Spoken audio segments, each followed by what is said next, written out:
The studio lights blazed hot on James Winter's desk as he shuffled his note cards with practiced nonchalance.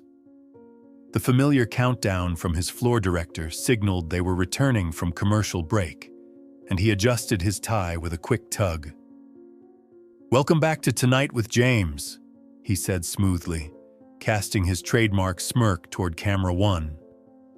"You know, folks, we've been talking about political figures tonight, and I haven't mentioned our former First Lady yet. Remember her?" The audience's anticipatory laughter was exactly the fuel he needed. Despite 12 years in late-night television, James still craved that validation, especially now, with ratings sliding and network executives breathing down his neck. In a media landscape fragmented by streaming platforms and social media personalities, traditional late-night shows like his fought desperately for relevance. "I saw that Melania Trump is releasing a memoir next month," he continued, his voice taking on a mocking tone. "I imagine it'll be fascinating. How to marry a billionaire by someone who clearly didn't read the fine print." The audience laughed, though not as heartily as James had hoped. He pressed on. "She's calling it My American Journey. You know, because nothing says authentic American experience like growing up in Slovenia, modeling in Europe, and then living in a gold-plated penthouse." He affected an exaggerated accent as he said this, making the audience both laugh and groan simultaneously. His writers had debated this segment. Sarah, his head writer, had argued it was punching down, not up. "She's not even in office anymore," she'd said during their afternoon meeting. But the younger writers had insisted it would trend on social media, and with the network's ultimatum about boosting engagement metrics, James had sided with them. "And let's talk about that famous jacket. You know the one?" he continued, referring to a controversial piece of clothing Melania had worn years ago. "I mean, who needs words when your fashion choices say everything about your marriage?" In the control room, his executive producer Diane winced. "He's going too far," she muttered to the assistant director. "Twitter's going to explode." As James launched into an extended bit about Melania's accent, complete with an impression that bordered on cruel, the studio audience's reaction became noticeably mixed, some laughing uncomfortably, others shifting in their seats. "Anyway," James concluded, sensing the energy shift, "I guess we'll all find out if she actually wrote it herself, or if she borrowed a few pages from the previous administration." He winked, then swiftly transitioned. "We'll be right back with musical guest Taylor Green after this break." As the show cut to commercial, the clip was already being processed for upload to the show's social media accounts. The social media director had selected the caption, "James Winters destroys Melania Trump's new memoir," complete with fire emojis, clickbait crafted for maximum engagement. 3 hours later, as America's East Coast was going to bed and the West Coast was watching the broadcast, the clip exploded online. The initial wave came from James's loyal viewers, who shared it with laughing emojis and approving comments. By midnight, it had spread to conservative circles, where the reaction was predictably outraged. "This disgusting attack on our beautiful former First Lady shows how desperate the liberal elite has become," wrote one popular commentator with millions of followers. Within the algorithm-driven frenzy, nuance disappeared. The segment wasn't evaluated on its humor or accuracy, but on whether it aligned with viewers' pre-existing political beliefs. Comment sections became battlegrounds, where Americans who would never speak to each other in real life hurled insults at strangers from the safety of their screens. In Palm Beach, Florida, Melania Trump sat in her private study, an elegantly appointed room with large windows overlooking manicured gardens. Unlike the garish gold of their New York residence, this space reflected her personal taste: subdued colors, clean lines, and carefully selected art pieces that spoke to her European aesthetic. She scrolled through news headlines on her tablet, a nightly ritual that her staff sometimes advised against. At 63, Melania had developed a philosophical perspective about media coverage, having endured decades of scrutiny. Still, she was human, and certain headlines could still sting. Her press secretary, Clara Ashton, had already texted, "Have you seen the Winters clip? We should issue a response." Melania hadn't replied yet. She found the clip and watched it, her expression revealing nothing as James Winters ridiculed her accent, her background, her marriage. When it finished, she set the tablet down and walked to the window, gazing out at the palm trees silhouetted against the night sky. She thought of her son, now an adult with his own life, and how protective she'd always been of him against the media's cruelty. She thought of the countless immigrants who, like her, spoke English with an accent that invited mockery from native speakers. She thought of the complicated journey that had brought her from a small Slovenian town to this moment. Most of all, she thought about what was worth her energy and what wasn't. There had been a time when such attacks had hurt deeply, when she'd wondered if any accomplishment or act of kindness could overcome certain people's determination to see her as nothing more than a former model who'd married a controversial man. Her phone buzzed again with more staff messages, suggesting various responses, from ignoring Winters completely to having surrogates attack him on television. The political playbook was well established: either dismiss the attack as irrelevant or hit back harder. But as Melania stood in the quiet of her study, a different approach formed in her mind. Not a reaction born of anger or hurt, but something more thoughtful, something that might actually cut through the noise. "I think," she said quietly to herself, "it's time to surprise them." Taking a seat at her desk, she opened her laptop and began to write, the light from the screen illuminating her face in the darkened room. Unlike the hasty tweets and statements crafted by communications teams, this would be unhurried, a response not to Winters specifically, but to a culture that had forgotten how to disagree without demonizing. She typed steadily, occasionally pausing to refine a thought or replace a word. Outside her window, the Atlantic waves crashed rhythmically against the shore, a reminder that some forces moved according to their own timeless patterns, indifferent to the day's trending topics or viral moments. The morning after the Winters segment aired, Melania took her coffee onto the terrace. The Florida sunshine bathed the manicured grounds in golden light, a stark contrast to the gray skies of her childhood in Slovenia. She scrolled through her messages, noting the dozens of requests for comment and the predictable split in reactions. Her longtime aide, Greta, had arranged them in categories: media inquiries, support from allies, and the inevitable hate mail that came with public life. "The usual playbook, Mrs. Trump?" Greta asked, setting down a light breakfast. A short statement through the spokesperson, dismissing it. Melania shook her head. Not this time. She closed her eyes, memories flooding back. The small apartment in Sevnica where she'd grown up. Her mother's hands rough from factory work. Her father's dreams for his daughters. The fashion capitals of Europe where she'd built her career. The moment she'd taken the oath of American citizenship, one of her proudest days. "People think they know me," she said quietly. Her phone buzzed with a text from Ivanka, who'd seen the clip. "Disgusting. Dad wants to blast him on Truth Social. Need me to handle it?" Melania typed back, "I've got this one." After lunch, she walked alone through her garden. The roses were in bloom, carefully cultivated varieties from around the world. Some thrived in the Florida heat, others struggled, not unlike her own adaptation to American life.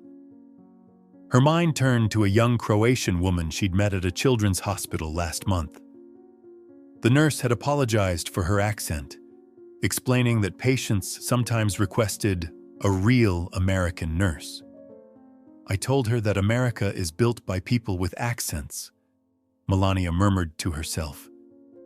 She sat on a stone bench, the same one where she'd comforted her son through teenage heartbreaks and friend troubles.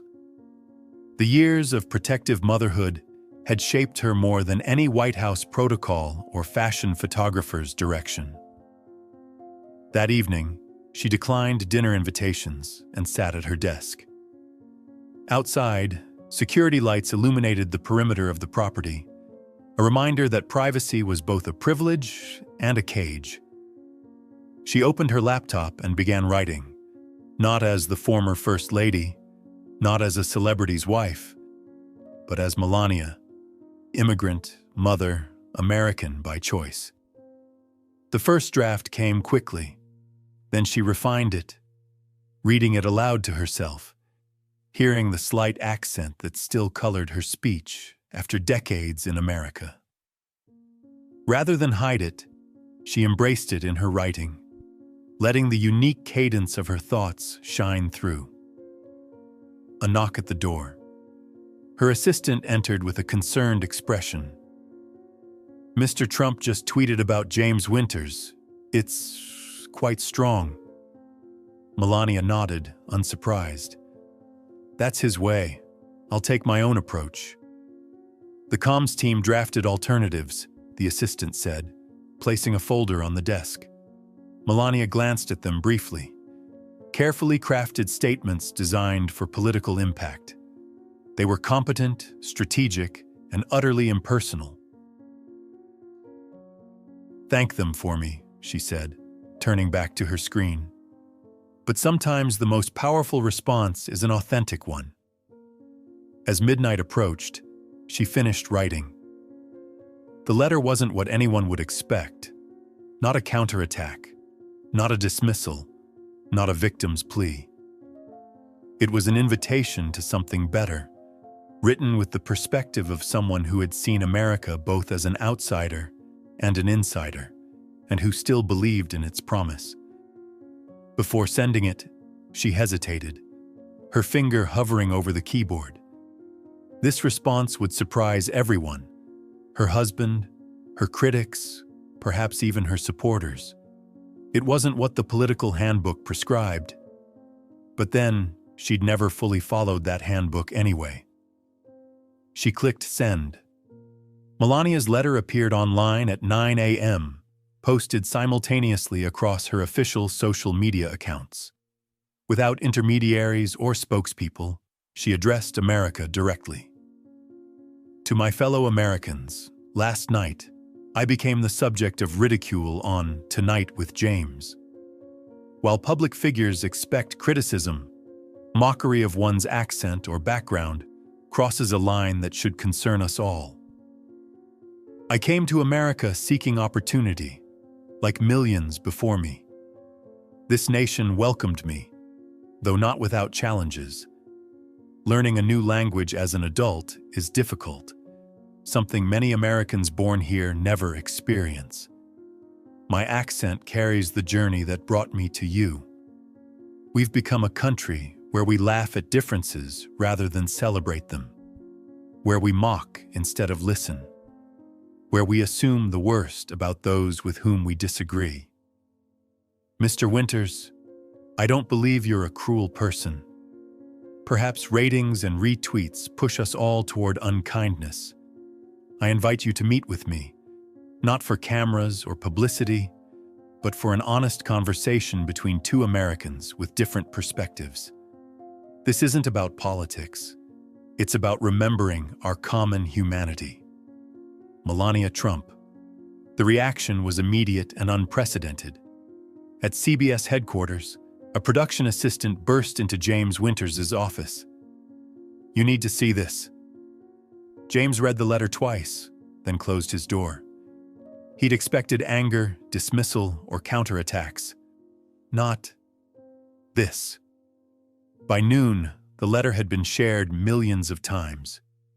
News networks scrambled to assemble panels, but found their usual partisan commentators struggling to fit Melania's response into familiar narratives. "She's outmaneuvered everyone," acknowledged political strategist David Axelrod on CNN. "This letter speaks to something deeper than politics." Conservative Fox News host Laura Richardson admitted, "I expected her to fight back hard. This display of grace is disarming." Even James's fellow late-night hosts were respectful. "I've built a career on jokes about public figures," Stephen Colbert said on his show. "But Melania's letter makes me reflect on where humor ends and cruelty begins." At a Florida coffee shop, two women, one wearing a MAGA hat, the other with a progressive slogan on her shirt, found themselves standing in line together, both reading the letter on their phones. "Well, that's not what I expected," the progressive woman said. "Me neither," replied the conservative. "But it's exactly what we needed." In the White House press room, a reporter asked the press secretary about the administration's response to Melania Trump's letter. "The president believes Mrs. Trump's message about respecting immigrants and their contributions to America aligns with this administration's values," she replied carefully. "Her call for more civil discourse is one we should all take to heart." By evening, James Winters made his decision. He picked up his phone and, with uncharacteristic nervousness, wrote a private message to Melania accepting her invitation. His final line read, "I've spent years scoring points. Maybe it's time I listened more and judged less." He pressed send, feeling both apprehension and an unexpected sense of hope. James Winters adjusted his jacket nervously as he waited in the private room of a Washington, D.C. restaurant known for its discretion. No cameras or staff, just as Melania had requested.